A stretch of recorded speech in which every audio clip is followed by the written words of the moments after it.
A man was accused of murdering his wife and child, but everything about this case was strange, and soon people would learn the almost unbelievable truth behind the murders. But before we get started, welcome to True Crime with Maneater. If you love all things true crime, including missing person cases, cold cases, and just the strange happenings of the world, you know what to do. Let's get started. Timothy John Evans grew up in Wales. His father Daniel had abandoned the family in April of 1924 before Timothy was born. Timothy Evans had an older sister Eileen, who was born in 1921, and a younger half-sister named Mary. Eventually, Timothy's mother would remarry in September of 1933. But as a child, Timothy had difficulty learning to speak, and he struggled at school. When Timothy was around 8 years old, he developed some type of tubercular varicosa, which is a rash that's like red and it's small and it's a well-defined bump and there's nodules in the skin, and it appears for 2 to 4 weeks. It's also known as a prosector's wart because it was commonly an occupational disease of prosectors, and a prosector is a person with the special task of preparing for a dissection for demonstration, which was usually in like medical schools or hospitals. He got this on his right foot and it really never completely healed, which caused him to miss more time at school because he needed to treat it, which would of course set him back more in his education. So by the time Timothy Evans was an adult, he really possessed low literacy skills and he often needed others to read lengthy documents to him, but he did possess the ability to read like simple passages such as in comics or newspapers and football reports and like wages and his receipts. He really liked boxing and football, and he was prone to inventing stories about himself to boost his self-esteem, which was something he continued to do well into adulthood. People didn't often believe him because they didn't know what to believe. In 1935, his mother and her second husband would move to London. During that time, Timothy Evans would work as a painter and decorator while attending school. He would return to Wales briefly in 1937 to work the coal mines, but eventually he would resign because of the problems with his foot. In 1939, he did return to London to live again with his mother, and in 1946, they moved to St. Mark's Road and Notting Hill. Timothy Evans did get into some trouble, and on April 25th, 1946, he was fined 60 shillings for stealing a car and driving without insurance or a license. But his life did change in January of 1947 when he went on a blind date. On this blind date, he met his future wife, Beryl Susanna Thorley, and on September 20th, 1947, the pair would get married. For a while, the couple lived with Timothy Evans' family, but after Beryl discovered that she was pregnant in 1948, they moved to the top floor flat at 10 Rillington Place. Eventually, Timothy and Beryl's daughter, Geraldine, was born on October 10th, 1948. But it seemed like the pair struggled with their marriage. There was often angry quarrels, and apparently Beryl was accused of being a poor housekeeper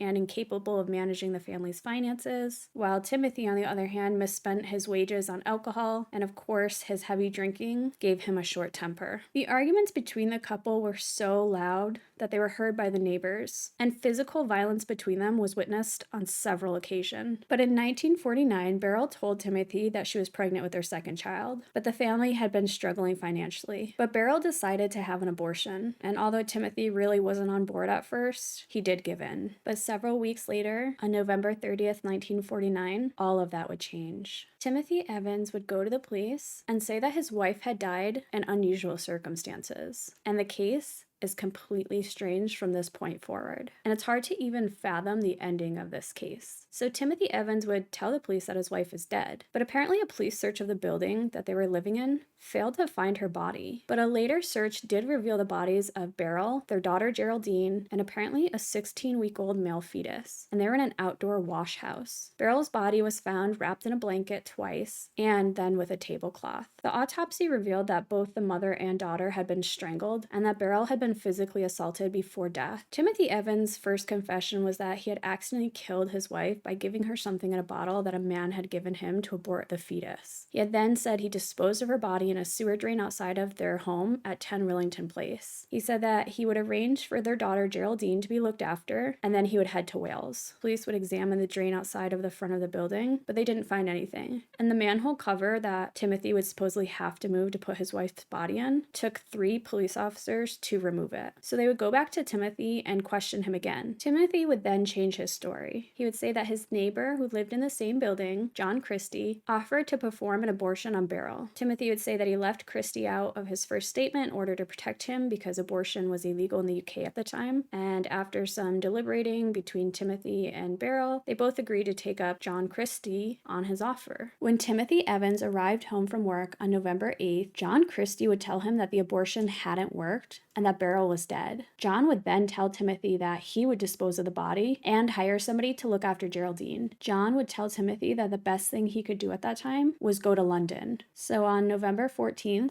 Timothy Evans would go to Wales to stay with relatives. Timothy would say that he later returned home to 10 Rillington Place to ask about Geraldine, but John Christie had refused to let him see her. With this new information, police went to 10 Rillington Place, but they didn't find anything incriminating, except they found the presence of a human thigh bone supporting a fence post in the tiny garden. When they went and did a more thorough search on December 2nd, the police did find the body of Beryl Evans. And like I said, it was wrapped in a tablecloth and it was put in the wash house in the back garden. There, they would also find the body of their daughter, Geraldine. When police showed Timothy Evans clothing taken from the bodies of his wife and child, they also told them that both of them had been strangled.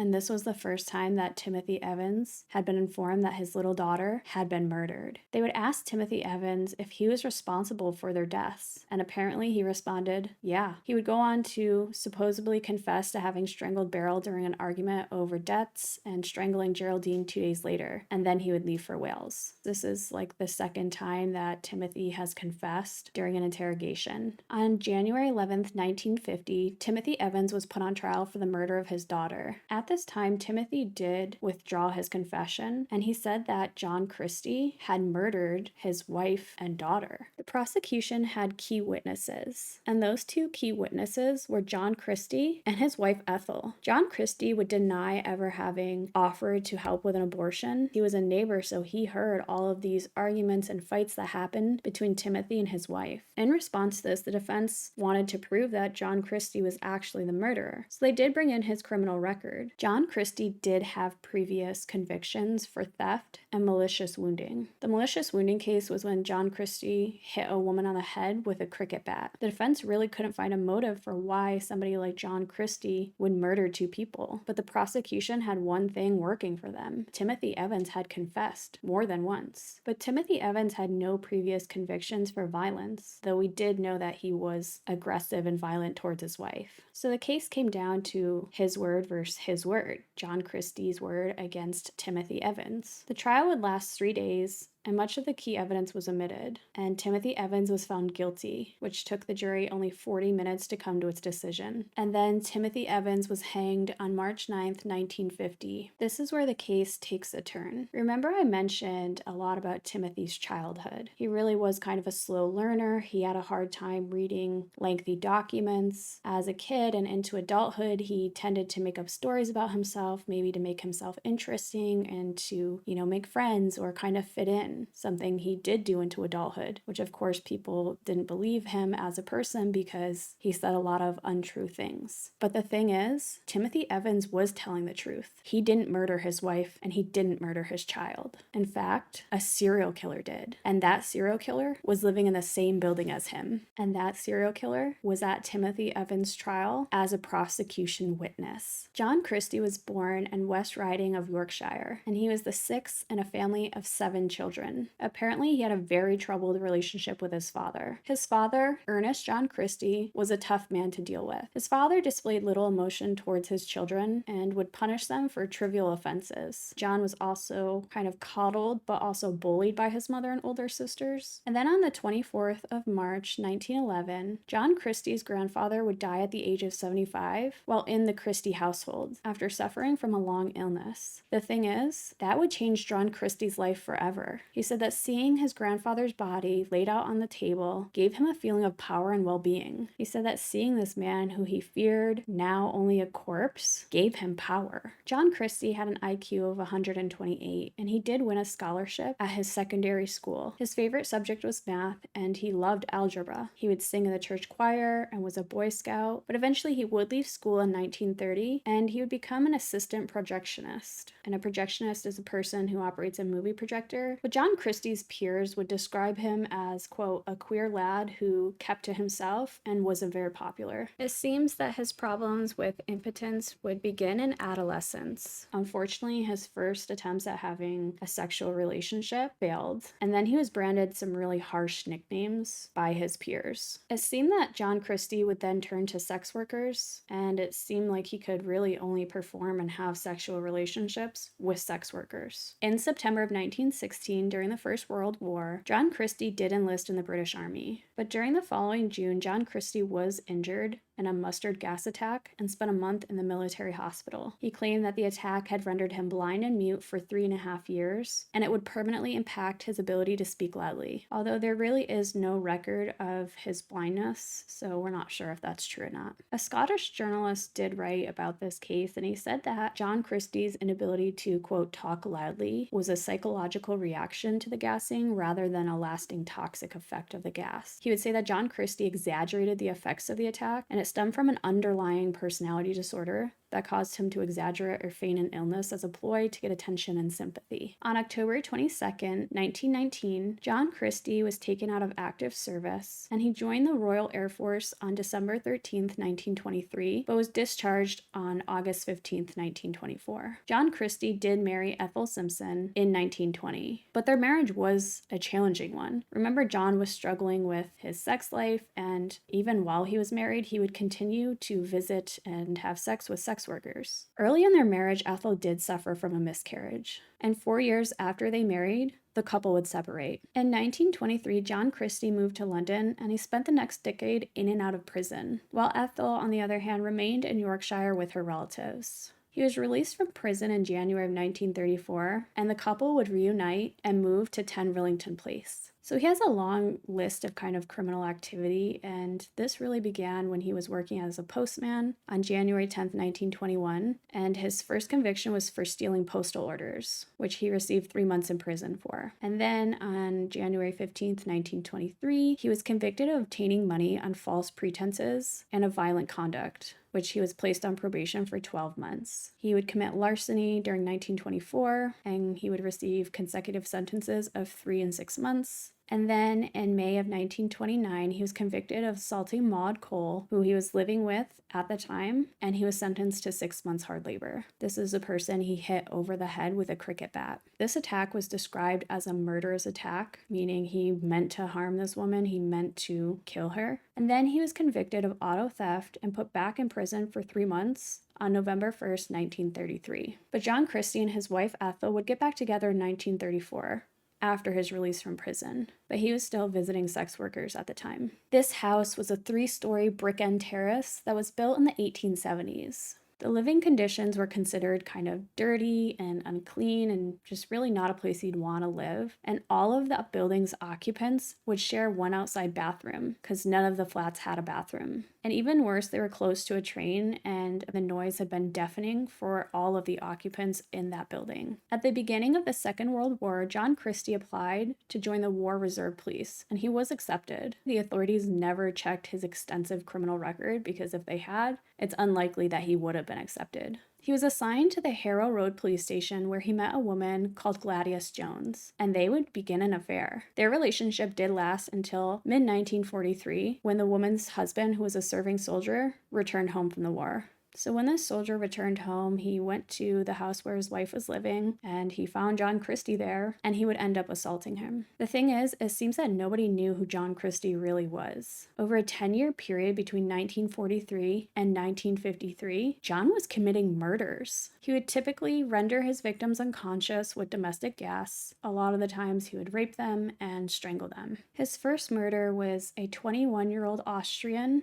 who was named Ruth Forrest, and she often supplemented her income by working as a sex worker. John Christie did say he met Ruth when she was soliciting clients in a snack bar. He said that he invited Ruth to his home to engage in sex while his wife was visiting relatives. He said that he impulsively strangled her on his bed with a length of rope. He then would put Ruth's body beneath the floorboards of his living room, and then the following evening, he would bury her body in the back garden. After that murder, at the end of 1943, John Christie did did resign as a special constable. The following year, he became a clerk at an Acton radio factory. Unfortunately, there, he would meet his second victim. His second victim was his colleague, Muriel Amelia Eady. On October 7th, 1944, he would invite Muriel back to his home with the promise that he conducted a special mixture that could cure her bronchitis. He told Muriel to inhale the mixture from a jar with a tube inserted on the top. Unfortunately, Muriel did breathe this in. What she didn't know is that once she was sitting and breathing this mixture from the tube in with her back turned to John Christie, he inserted a second tube into the jar and connected it to a gas tap. So as she was continuing to breathe this mixture in, she inhaled the domestic gas, which would of course leave her unconscious. From my understanding, domestic gas during the 1940s was coal gas, which had a carbon monoxide content of 15%.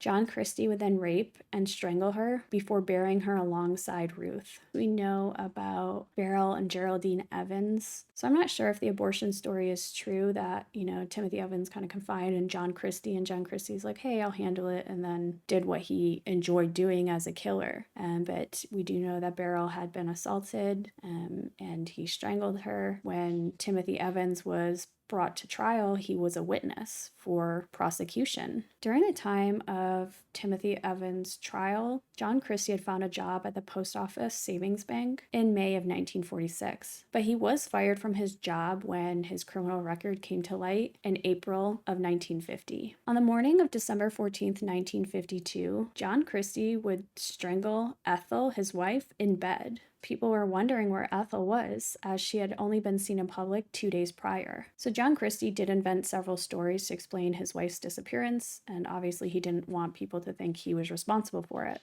He would write a letter to her relatives where he said that Ethel had this kind of extreme form of arthritis. Her joints were so sore and hurting that she couldn't write the letter herself. And then to a neighbor, he said that she was visiting those relatives. And another neighbor, he said that she went to Birmingham. So he did tell quite a few stories and different stories to other people. He was unemployed at this time, so to support himself, he did sell his wife's wedding ring and some furniture. From that point forward, he did receive unemployment benefits. But on January 26, 1953, John would forge his wife's signature and empty her bank account. And then he would sell his wife's clothing. Between January 19th and March 6th of 1953, John would continue his murder spree. He murdered 3 women that he invited back to his home: Kathleen Maloney, Rita Nelson, and Hectorina McLennan. Kathleen had been a sex worker from the Ladbroke Grove area, and Rita Nelson was from Belfast and was visiting her sister in the Ladbroke Grove area, but she was also 6 months pregnant at the time that she encountered John Christie. John Christie met Hectorina, who was living in London with her boyfriend, in a cafe. All 3 of them, apparently, Hectorina, John, and Hectorina's boyfriend Alex, met on several occasions after this, and John Christie even let them stay at his place while they were looking for accommodations, their own place to live. On another occasion, John Christie would meet with Hectorina, and he somehow persuaded her to come back to his flat, and that's where he murdered her. And then when Alex came looking for his girlfriend, he would convince him that, he had no idea where she was. And then John Christie would meet with Alex for several days to see if he had any news and if he needed help searching for her. It seems that for those final 3 murders, John Christie would modify his gassing technique. He would use a rubber tube connected to the gas pipe in the kitchen, which he kept closed off with a clip. He would seal his victims in the kitchen, release the clip on the tube, and let the gas leak into the room. But it seems that John Christie, his explanation of his gassing technique, wasn't accurate because John Christie would have also been overpowered by the gas as well. But it was established that all 3 victims had been exposed to carbon monoxide. When they were exposed, the gas would make them drowsy, and then John Christie would strangle them with rope. This is really graphic, so viewer discretion is advised. John Christie did rape his last 3 victims while they were unconscious, and he would continue to do so as they died. Of course, when these crimes came to light and people learned what he was doing, John Christie gained a reputation for being a necrophiliac. But according to the accounts he gave police officers, he didn't engage in sexual activity with any of the victims after death. After he murdered each of his victims by strangulation, he would place a vest or cloth-like material between their legs. And then he would wrap their semi-naked bodies in blankets, the way that he did with Beryl's. And then he would put their bodies in a small alcove behind the back kitchen wall, which he would later cover with wallpaper. John Christie did move out of 10 Rillington Place on March 20th, 1953, after he sublet his flat to a couple. The landlord went to the flat and he found the couple there instead of John. So he demanded that they leave first thing in the morning. So the landlord would allow the tenant at the top floor to use John Christie's kitchen. On March 24th, that tenant discovered the kitchen alcove when he attempted to insert brackets into the wall to hold a radio. So this tenant would pull back the wallpaper and he would see the bodies of Kathleen, Rita, and Hectorina. So this tenant would go and get another tenant in the building to confirm that they were dead bodies. They would call and inform the police, and then this citywide search for John Christie began. After leaving Rillington Place, John Christie had gone to Roten House in King's Cross and booked a room for several nights using his actual name and address. But John would only stay 4 nights there. He left on March 24th when he heard the news. Police were looking for him. He would wander around London. He would sleep kind of rough outside wherever he could find, and then he would spend most of his days in cafes or cinemas. On March 28th, he would pawn his watch, and on the morning of March 31st, John Christie was arrested on the embankment near Putney Bridge after being challenged about his identity by a police officer. When police searched John Christie, they discovered something particular. They found an old newspaper clipping about the remand of Timothy Evans, along with the personal items on him. John Christie would initially only admit to the murders of the women found in his kitchen, but then he was informed that they found skeletal remains buried in the back garden, and he would admit responsibility for those deaths as well. And then on April 27th, 1953, he would confess to the murder of Beryl Evans, although he did deny killing Geraldine. But then on one occasion following the trial, John Christie indicated that he may have been responsible for Geraldine's death as well. It was speculated that John Christie didn't want to admit to killing Geraldine because he wanted to be found not guilty by reason of insanity. He was scared of his fellow inmates. Had he confessed to being a child killer, he knew he would suffer in prison. John Christie was tried for the murder of his wife. The trial began on June 22nd, 1953, ironically in the same court in which Timothy Evans had been tried 3 years earlier. John Christie did plead insanity, and the defense described him as mad as a March hare. They also said he had a very poor memory of the events. A doctor from the prison who evaluated John Christie was called as a witness by the prosecution, and he testified that John Christie had a hysterical personality, but was not insane. The jury would reject John Christie's plea, and after deliberating for about 85 minutes, they found him guilty. He was sentenced to death. On June 29, 1953, John stated that he would not be making an appeal against his conviction. On July 2nd, Timothy Evans' mother would write to John Christie and ask him to confess all. John Christie was hanged at 9 a.m. on July 15, 1953. I guess while being prepared for execution, John Christie would complain that his nose itched, and the person that was performing the execution basically told him, "It won't bother you for much longer." Police do believe that he had other victims. He strangely enough collected pubic hair, and it was speculated that he was responsible for more murders than those that he had been carrying out at 10 Rillington Place. But he would claim that 4 different clumps of hair in his collection came from his wife and 3 bodies discovered in the kitchen. But only Ethel Christie matched the hair type. In 1978, Professor Keith Simpson would say, "It seems odd that Christie should have said hair came from the bodies in the alcove, if in fact it had come from those now reduced to skeletons. Not very likely that in his last 4 murders, that only trophy he took was from the one woman with whom he did not have sexual intercourse. And even more odd that one of his trophies had definitely not come from any of the unfortunate women known to have been involved." Apparently, there really weren't any attempts to find any further victims of John Christie, so they didn't examine records of missing women in London during his period of activity. John Christie really was in this good position. He was in a perfect position to commit crimes. He was the special police constable during the war, and he could have been committing more murders than, had been discovered. But some argue that it's unlikely he did have more victims because that would mean he deviated from his standard method of killing, which was at his own residence, where apparently he was most comfortable. Several searches were made at the house after Timothy Evans confessed to placing his wife's remains in the drain. The garden was examined, but not evacuated at that point. And John Christie would later say that his dog had unearthed a skull in the garden shortly after the police searches, and he would just throw the skull into an abandoned, bombed out house. So if they had searched the home properly, because,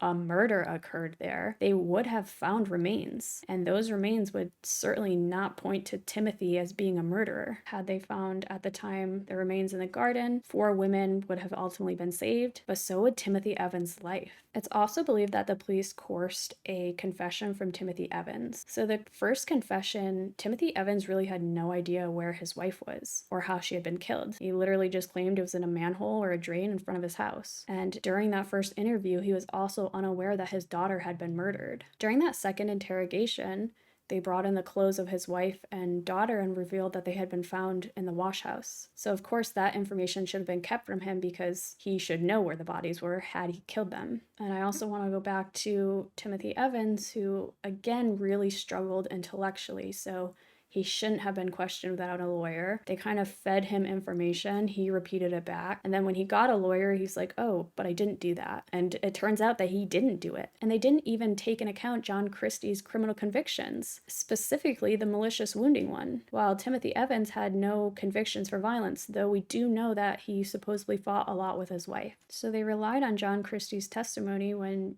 really they had no evidence to do so. John Christie and his wife had been performing abortions for sex workers at the time. When a sex worker got pregnant and didn't want to keep the child, they would go to John Christie's house. His wife would help them kind of get in this chair, and John Christie would put the gas on with the tube, which he became known for murdering his victims, and then they would do an abortion. And for some reason or another, Timothy Evans' wife is dead.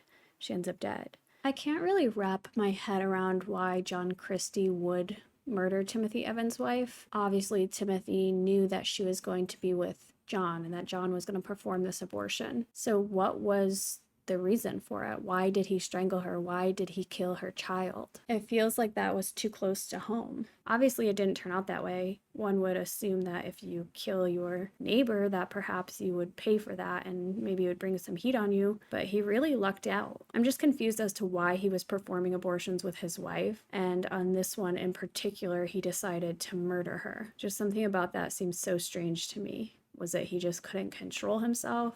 I mean, I don't know. This case just really struck me as such a miscarriage of justice, but also just so chilling. John Christie was a really scary human being. He would bring them to his home, gas them, rape them horrifically, and then he would hide the bodies in his floorboards, his garden, his walls. It sounds like he read The Telltale Heart and it really resonated with him. Psychologists would later say that John Christie may have formed kind of a hatred and dread of women because of his erectile dysfunction, and he was only able to overcome that dysfunction when he was in full control, which is why he engaged in sex with sex workers. During his murder trial, John Christie would say, "All my life, I've had this fear of appearing ridiculous as a lover." And then he was so cold that he murdered his wife. He would write to her family, he would tell people she left, whatever. He would sell her wedding ring. He'd forge her signature and empty her bank account. He fraudulently leased his apartment to another couple.